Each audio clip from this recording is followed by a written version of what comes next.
Salutations à tous qui sont dans la diaspora à travers le monde et le pays de la région.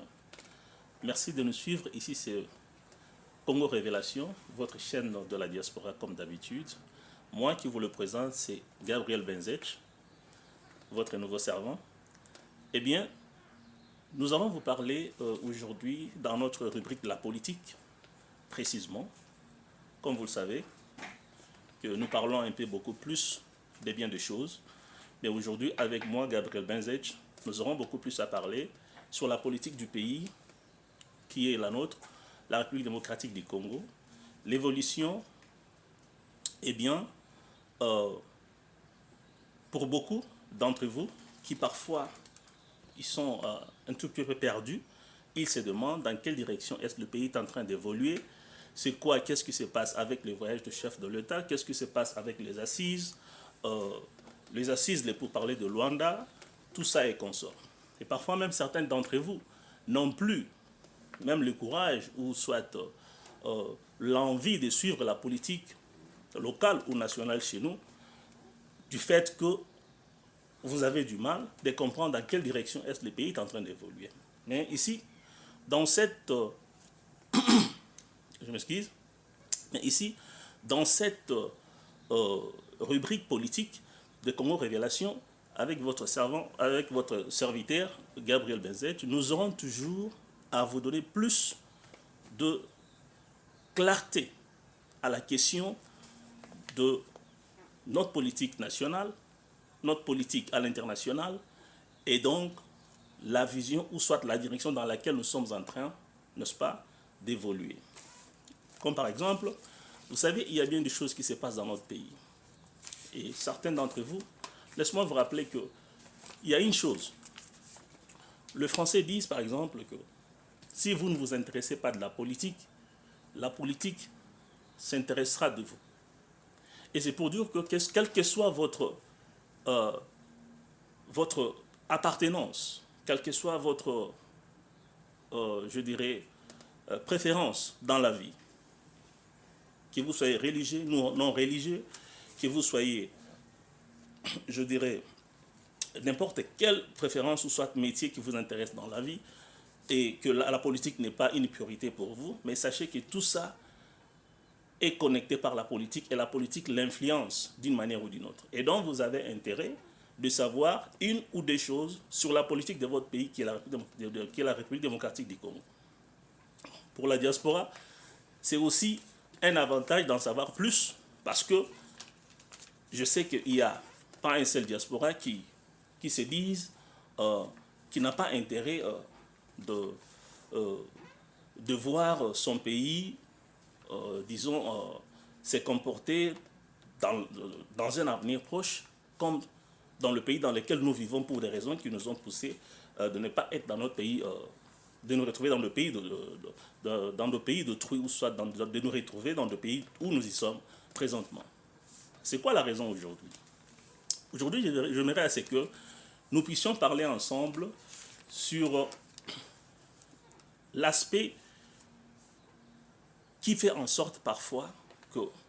Qu'est-ce qui fait en sorte parfois que les choses ne semblent pas marcher dans notre pays? Oui, certainement, je ne dirais pas tout, mais la majorité des choses, ou la majorité de la manière dont notre pays est gouverné, la plupart, ou soit une majorité de la population, n'est pas du tout satisfait. Et là, on se demande d'où viendra la solution, parce que on s'était déjà fixé de mesures, on s'était déjà fixé, disons, certaines espérances pour dire que peut-être qu'après les élections, ou soit avec l'avenir d'un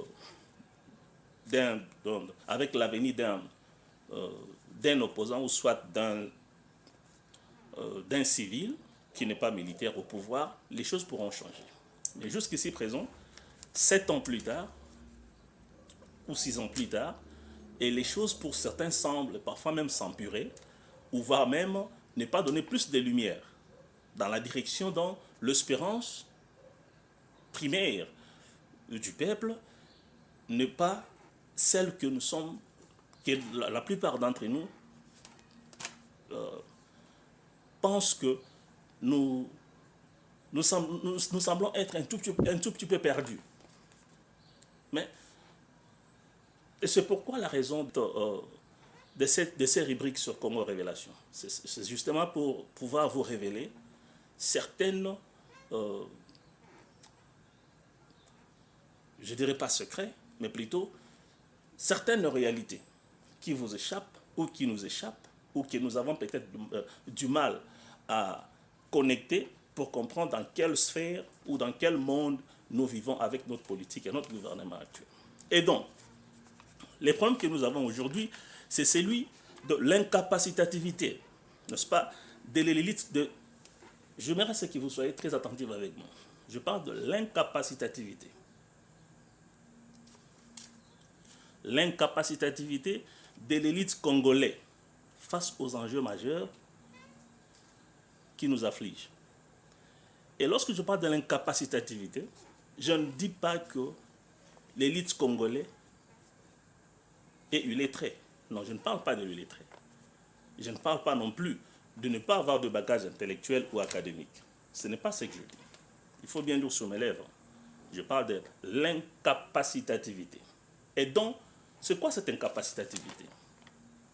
Cette incapacitativité, c'est ce qui fait en sorte que vous puissiez observer le climat dans lequel la chose publique, ou soit le gouvernement, semble être comme, je dirais, comme s'il y a une sorte de faillite quelque part. Parce que le gouvernement, c'est un système qui n'est pas dirigé par une seule personne. Et surtout dans le cadre où nous y sommes, donc chez nous, nous avons un système, le gouvernement est dirigé par une classe politique à majorité que nous appelons l'Union sacrée. Et l'Union sacrée, c'est une machine politique qui, n'est-ce pas, intègre les institutions de l'État. Et ce sont à eux qui doivent maintenant faire marcher la chose publique. Et bien cela le problème que nous avons. Si des choses semblent marcher ou ne pas marcher, et c'est à eux la responsabilité. Et donc pour ça, j'aimerais à ce que nous puissions aller maintenant en profondeur pour comprendre que l'incapacitativité dont nous parlons, ce n'est pas de dire que les membres de l'Union sacrée, ils ne sont pas, je dirais pas de compétences ou incompétents, mais l'incapacitativité, c'est beaucoup plus sur la nature de l'acteur, ou soit la nature de la personne qui est censée exercer ou faire exercer cette institution ou ces institutions dont ils sont responsables. Je ne sais pas si je me fais comprendre. Et c'est là le problème que nous avons. Mais parce que je parlais de l'Union sacrée, mais lorsque je parle de l'incapacitativité de l'élite congolais, ce n'est pas seulement ceux qui sont dans les institutions publiques, mais c'est aussi même ceux qui sont dans des institutions privées. Les hommes d'affaires, les étudiants, le passeur, tout celui qui circulait dans le catégorie de l'élite congolaise. Et l'élite, ce n'est pas seulement un politicien, c'est tout celui qui a l'influence sur l'avenir du peuple congolais. Vous pouvez être professeur, chef d'entreprise, médecin, dans une institution, aussi longtemps que vous avez des Congolais sous votre guide, que vous êtes censé, n'est-ce pas, de leur donner des orientations ou encore de leur prévaloir dans leur marche de vie et dont vous avez la responsabilité. C'est pourquoi on vous appelle l'élite. Et quand vous en avez cette responsabilité au sein de ce peuple ou au sein de ces communautés et que vous ne parvenez pas, n'est-ce pas, à apporter ce que ce peuple ou ces communautés attendent de vous, et c'est en cela que nous parlons de l'incapacitativité. Ça n'a rien à voir avec votre diplôme, ça n'a rien à voir avec les institutions ou les académies, ou soit encore les universités que vous avez fréquentées. Non, loin de là. Ici, nous parlons de la nature, des compétences de la personne face à ses responsabilités. Et c'est dans cela que consiste ce thème de l'incapacitativité de l'élite congolaise. Et donc chacun il a la responsabilité, non pas simplement de pointer du doigt le faillite du gouvernement ou de pointer du doigt ce que le gouvernement fait ou ne fait pas, mais chacun dans son domaine, il en a la responsabilité et tant qu'élite congolaise, ce qui est censé de faire et ce qui n'est pas censé de faire. Et dans cette rubrique, dans cette, je dirais,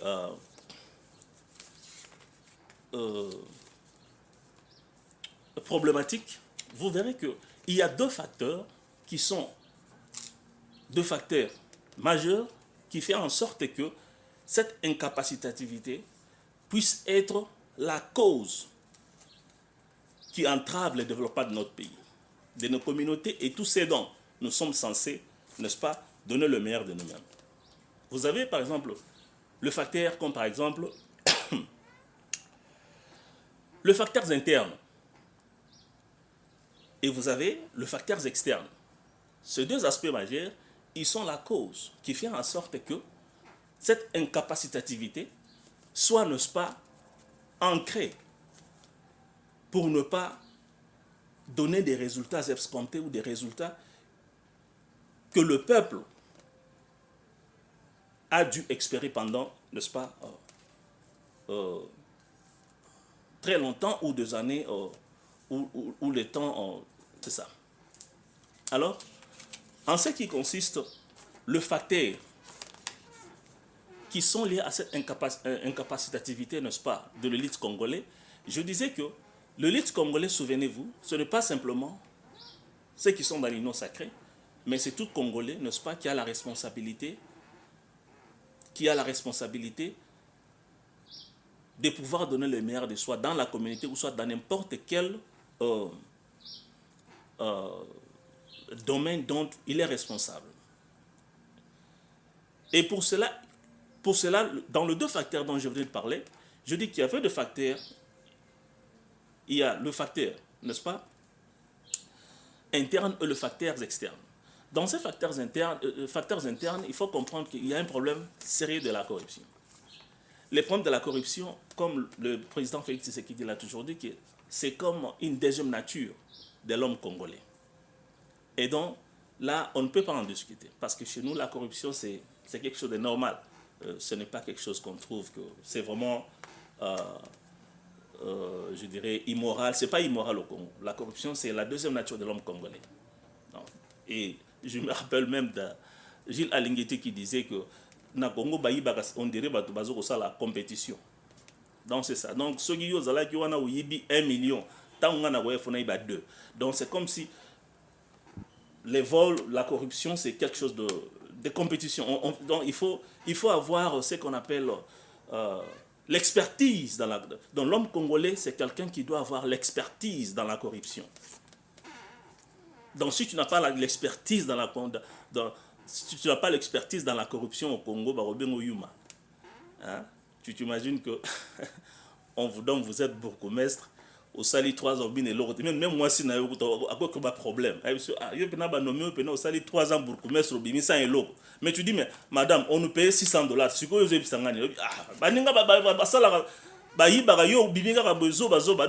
au Congo, si tu ne voles pas,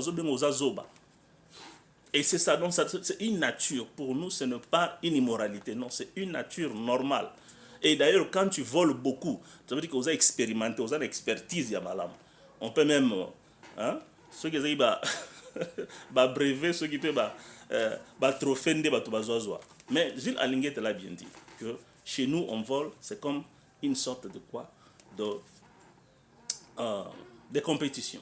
Et d'ailleurs, ce qui est plus grave, c'est que même quand lorsqu'ils volent, ces mêmes populations, que ces gens sont en train de voler, quand vous venez, vous les dites non, la même population va dire pour dire que ressortissant à biso moyen Bokangaye ezate. Mais vous lui dites, mais il vous a volé. Bah, Ibiso est alioté. Soka Ibi a Ibi Abiso. Ils ont Abiso. Et donc, c'est ça. Ça veut dire que ce facteur interne est aussi, n'est-ce pas, endorsé par la même population qui est victime de cette politique. Comprenez? Et donc, ce n'est pas simplement, comme je le disais, un problème de ceux qui sont dans l'union sacrée avec les institutions dont ils sont en train de piloter, mais c'est aussi un problème de tout celui qui est responsable dans son domaine, et de même que dans ce qu'il a comme contribution dans l'ensemble, n'est-ce pas, de la classe congolaise. Vous trouverez que, comme je viens de le démontrer, que la population elle-même, elle est à la base de sa propre destruction. Vous savez combien de fois les personnes, par exemple, ils ont été interpellés pour des raisons de quoi, de corruption chez nous. Mais si je vous pose la question, combien d'entre eux que vous êtes au courant qui sont aujourd'hui dans les locaux de centres pénitentiaires pour des raisons de vol? Aucune. Si je vous pose la question, combien d'entre eux, par exemple, aujourd'hui, que vous êtes au courant, que vous savez, que voilà, qui ont servi d'exemple, par exemple, de purger de peine de corruption dans le centre pénitentiaire de la République? Aucune. Lorsqu'ils entrent, vous connaissez ce qui se passe. Le clientélisme, c'est ce qui se passe. Ça, c'est le deuxième facteur. Le deuxième facteur interne, c'est le clientélisme. Le clientélisme, c'est cela. Lorsque la personne vole, vous le prenez, vous lui mettez dans le prison, et voilà, 24 heures après, c'est sa famille et ses avocats qui viennent autour, ils vous disent non, Moutouana, il a un problème de cœur, de respiration, il a besoin de soins médicaux à l'étranger. C'est ça ce qu'on appelle le clientélisme. C'est ça le clientélisme. Vous pouvez l'appeler clientélisme politique, clientélisme économique, clientélisme administratif. Et c'est en cela que ça consiste. Mais tout ça, à la fin des comptes, c'est quoi?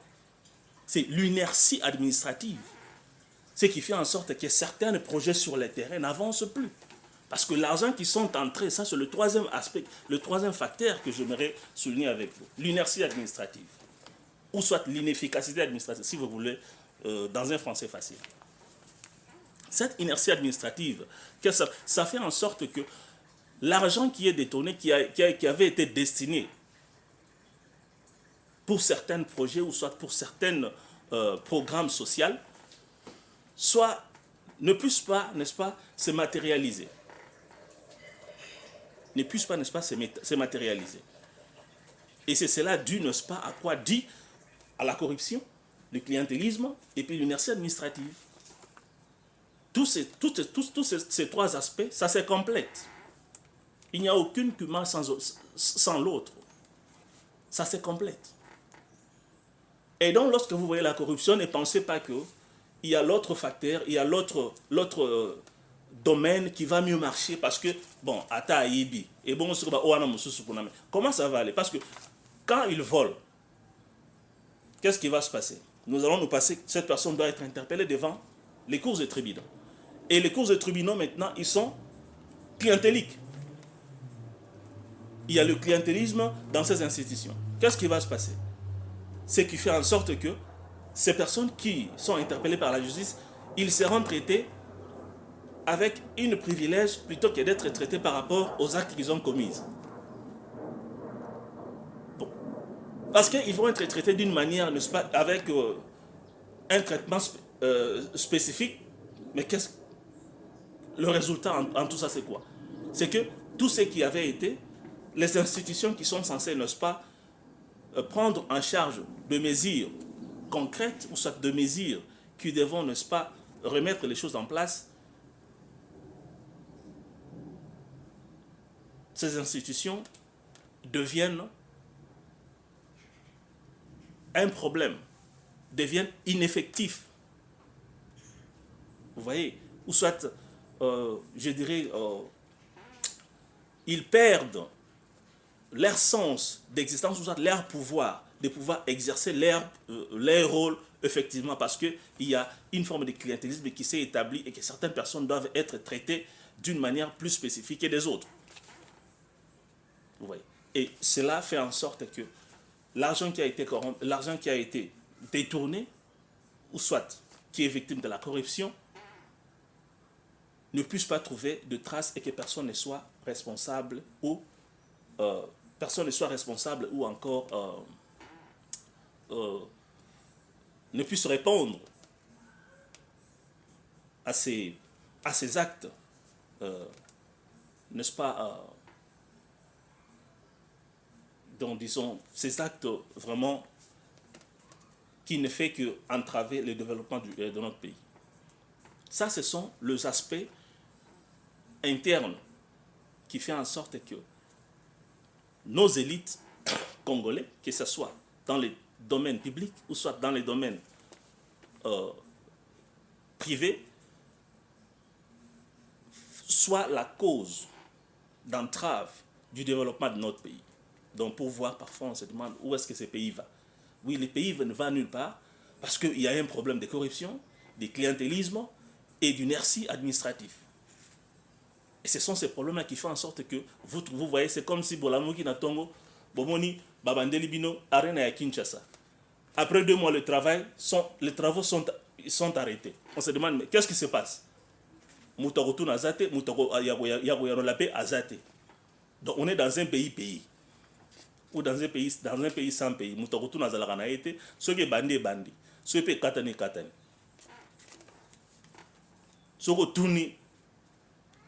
Eza logola Martin Fayulu azokombola balabala batune yo sikoyo matiti wana obaka yango wapi. C'est ça, vous êtes dans un pays comme ça. Même quand vous essayez de faire quelque chose de bien, mais du fait que vous n'êtes pas dans l'union sacrée, vous avez un problème.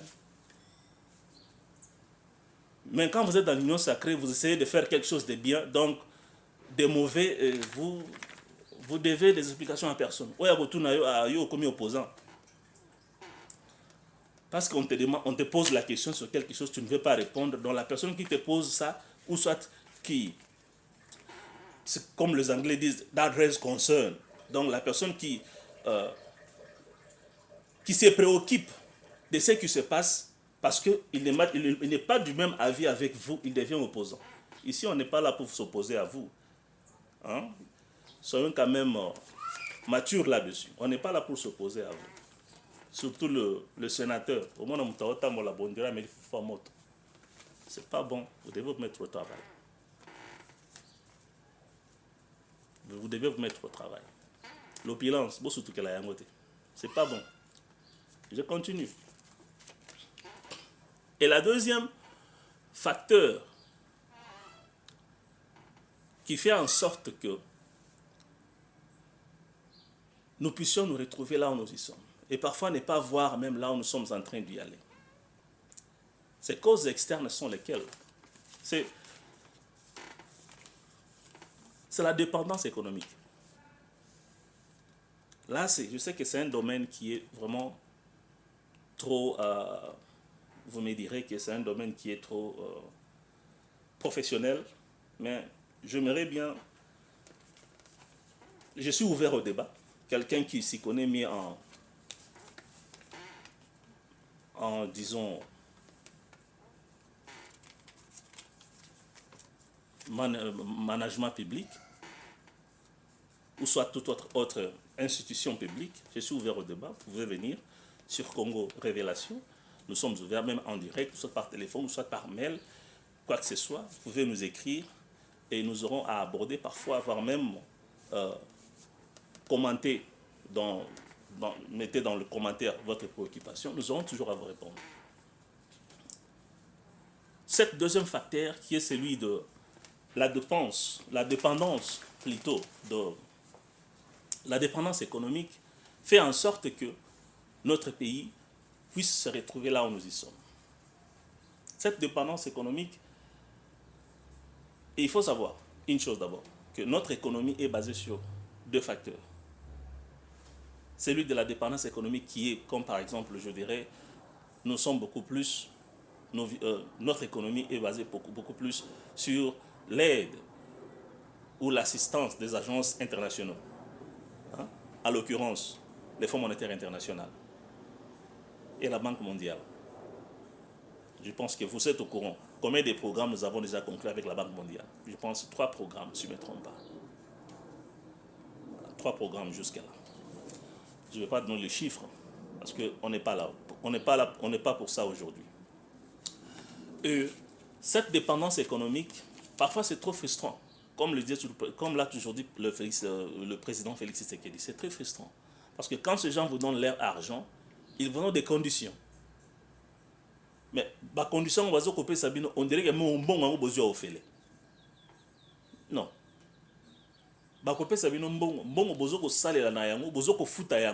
Et au même temps, ils vous donnent des conditions. On dirait qu'ils vous ont donné cet argent gratuitement. Et ces conditions-là, ce ne sont pas des conditions qui vont avantager l'avancement ou la stabilité de votre économie, non. C'est plutôt des conditions qui doivent servir. Ils s'assurent. Je parle de ces agences internationaux. Ils s'assurent que les conditions qu'ils vous donnent, ça doit servir de leurs intérêts géopolitiques et économiques. Les conséquences, c'est quoi? Ça pèse sur la gestion de votre pays. Donc les décisions que vous devez prendre pour faire fonctionner la chose publique deviennent très difficiles parce que vous devez satisfaire les propriétaires de ces fonds-là. Et c'est ça le pire, qui fait en sorte que cette dépendance étrangère ne puisse pas nous profiter dans la classe, je dirais, ne puisse pas profiter, n'est-ce pas, nos populations les plus démunies. Oui. Ça ne va pas profiter nos populations les plus démunies parce que le programme que nous conclusons, n'est-ce pas, avec ces institutions-là financières internationales, il faut comprendre que ça vient avec des conditions, et ces conditions qui ne sont pas favorables pour le développement de nos populations. Je ne peux pas les démontrer. Vous savez que c'est la réalité. Ça a toujours été comme ça, et c'est comme ça. Et ça ne peut pas changer. Bien que dans certains pays, ça marche, mais vous avez exclu les gens qui ont l'expérience dans ces domaines-là. Vous avez préféré travailler avec des gens qui bricolent par-ci, qui ne savent que bricoler par-ci par-là. Je ne dis pas que l'argent du FMI, c'est de l'argent sale. Je ne dis pas ça. Mais je dis qu'il y a un problème de l'inefficacité ou encore de l'incapacitativité qui fait en sorte que même lorsque ces fonds-là sont déboursés par ces agences-là, nous avons du mal de mettre cela en œuvre par rapport au programme que nous concluons avec eux. Oui, vous allez me dire, il y a des choses qui se construisent au pays. Oui, je sais qu'il y a des choses qui se construisent au pays. Mais dans la plupart de ces choses, ce n'est pas l'argent de la Banque mondiale qui les construit. Jusqu'ici, présent, bon, je ne sais pas si je peux entrer en détail pour savoir c'est que ces programmes vraiment, ou soit ces fonds sont alloués, quels sont les programmes qui sont alloués envers ces fonds-là que nous prenons, que ces États nous empruntent, ou que ces États appellent des aides, parce que ce ne sont pas des aides, ce sont de prêts, je dirais, financiers. Ce ne sont pas des aides, parce qu'à la fin des comptes, nous les payons avec intérêt d'ailleurs. Et donc, peut-être que là, c'est un sujet qu'on aura abordé l'autre jour, si j'ai la chance d'avoir beaucoup plus de détails ou de précision, de clarté sur ça avec notre banque centrale. Mais ici, jusqu'ici présent, je sais que la plupart des programmes qui sont conclus, ou soit qui sont en train d'être exécutés sur place, que ce soit dans le cadre des infrastructures ou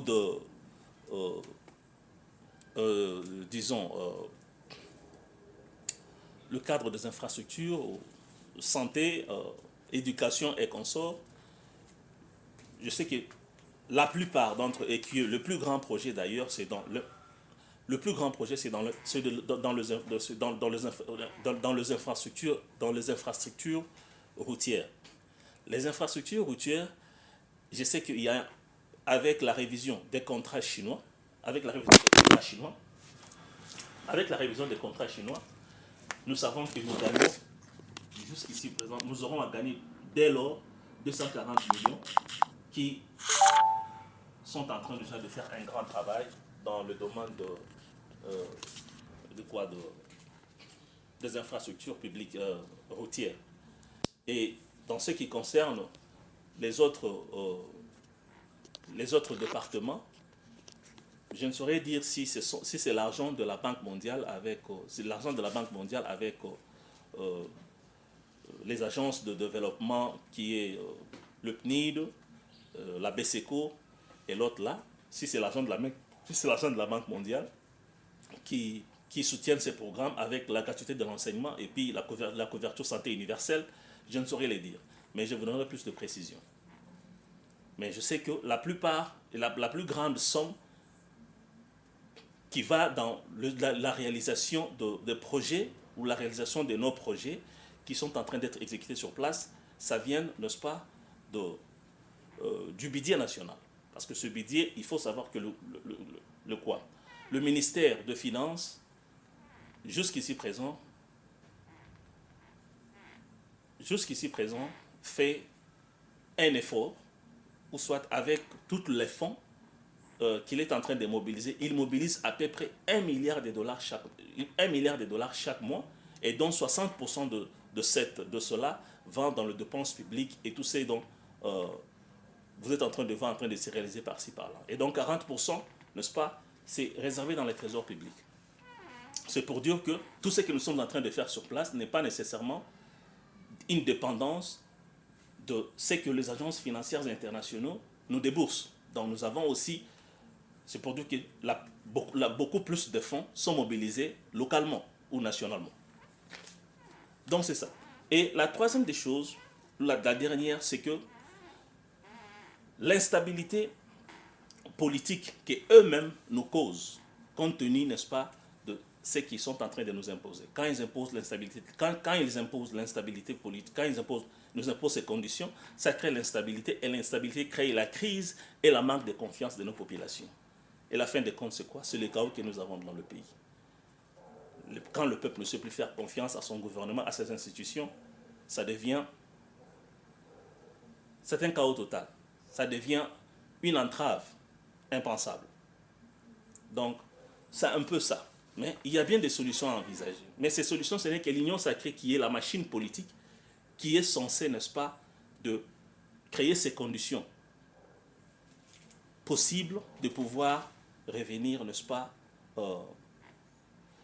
c'est l'Union sacrée qui est capable de pouvoir nous apporter une solution efficace, un système durable qui peut faire en sorte que tous ces efforts qui sont en train d'être mis en place ne soient pas perdus à la fin des comptes. Et je dis que pour moi, c'est l'Union sacrée qui a beaucoup plus de responsabilités dans la gestion de la chose publique, et ils doivent le faire de manière à ce que l'autorité de l'État soit établie sur tout ce dont nous sommes en train de faire, que ce soit à l'interne tout comme à l'externe, parce que nous en avons la responsabilité. Et pour aujourd'hui, je pense que sur Congo Révélation, nous en avons parlé, mais je sais qu'on n'a pas parlé assez. Mais si vous avez une autre forme de préoccupation, n'essayez pas de nous écrire en commentaire ou de nous écrire sur email ou soit sur téléphone. Nous sommes toujours à votre disposition. Gabriel Benzech, merci de nous avoir suivis. À la prochaine occasion.